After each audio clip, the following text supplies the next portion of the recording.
देखो, सबूत मिलने के बाद ही उनको गिरफ्तार किया गया है। और अगर सीबीआई कोर्ट ने उनको 5 दिन के रिमांड पर भेजा है तो कहीं ना कहीं सीबीआई की बात में सत्यता है कि केजरीवाल साहब मनीष सिसोदिया साहब गुमराह कर रहे हैं देश को। वो क्यों नहीं बताते 45 मोबाइल क्यों उन्होंने क्रश किए थे, क्यों छोड़े थे? वो क्यों नहीं बताते कि 2% से बढ़ाकर 12% कमीशन क्यों किया गया? वो क्यों नहीं बताते 140 करोड़ रुपया शराब लाइसेंस होल्डर्स का माफियाओं को क्यों माफ किया? क्या रिश्तेदारी थी इन लोगों की उनसे?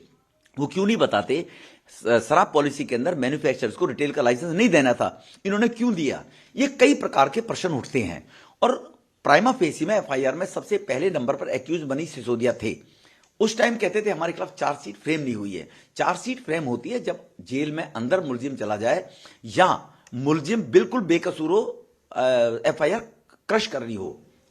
तो इसीलिए अब ये गिरफ्तार हो गए हैं, सबूत पर्याप्त हैं। और पर्याप्त सबूत के आधार पर भ्रष्टाचार का नारा लगाने वाले केजरीवाल एक फेरिस्त की लिस्ट जारी किया करते थे। 20 लोग, 25 लोग। आज जितेंद्र आपके सामने थे, इनके फर्जी डिग्री मास्टर। आज सत्येंद्र जैन इनके जेल में हैं। आज ये आधी सरकार डिप्टी सीएम साहब जेल में जा रहे हैं। लेकिन नैतिकता नाम की केजरीवाल साहब के पास कोई चीज ही नहीं बची है।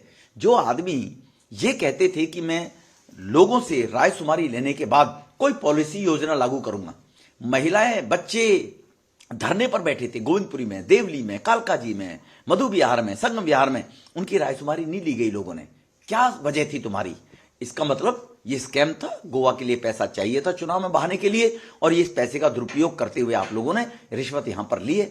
मनीष सिसोदिया बेकसूर है तो बार बार इस प्रकार का नैरेटिव क्यों बना रहे हैं? एजुकेशन मिनिस्टर, क्या वो एक्साइज मिनिस्टर नहीं थे मनीष सिसोदिया साहब? ये बताया ना, एक्साइज मिनिस्टर रहते हुए उन्होंने, एक सरकारी अधिकारी ने 164 के बयान दर्ज कराए हैं। उसमें कहा है कि ड्राफ्ट चेंज कराने के लिए हम पर दबाव सरकार की तरफ से बनाया जा रहा था। यही केजरीवाल साहब 4 दिन पहले एलजी को उपदेश दे रहे थे कि कहीं ना कहीं रूलिंग्स जो है ऑफिसर्स को काम करने की एनसीटी के अंदर, उसके तहत काम नहीं किया जा रहा। उस रूलिंग में बड़ा स्पष्ट होता था, बड़ा स्पष्ट था, क्लियर, कि सेक्रेटरी को अगर कोई पॉलिसी के बाहर योजना बनेगी तो मुख्यमंत्री की नॉलेज में डाला जाएगा, लेफ्टिनेंट गवर्नर की नॉलेज में डाला जाएगा। हम यही तो कह रहे हैं कि वो ड्राफ्ट जो इन्होंने बदला था, अधिकारियों ने कहा ना, इन्होंने दबाव देकर उन पर ड्राफ्ट बदलवाया था जो मंजूर किया था। और पॉलिसी इतनी बढ़िया थी तो आपने विड्रॉ क्यों कर ली फिर वो पॉलिसी? अगर पॉलिसी दिल्ली के लोगों के लिए थी, भले के लिए थी। कभी कभी पंजाब में भी वही पॉलिसी लागू होती है। पंजाब में तो आतंकवादी गतिविधि करने वाले खालिस्तानी संगठन के लोगों ने थाने में कब्जा कर लिया, थाने पुलिस वालों को मारा। दिल्ली में भी क्या ये काम शुरू हो जाए? पंजाब का रिजल्ट पंजाब के बाद आएगा। अभी तो यहां पर एक्साइज पॉलिसी के तहत जो घोटाला हुआ उसमें मनीष सिसोदिया गिरफ्तार हुए। दूध का दूध पानी का पानी होगा।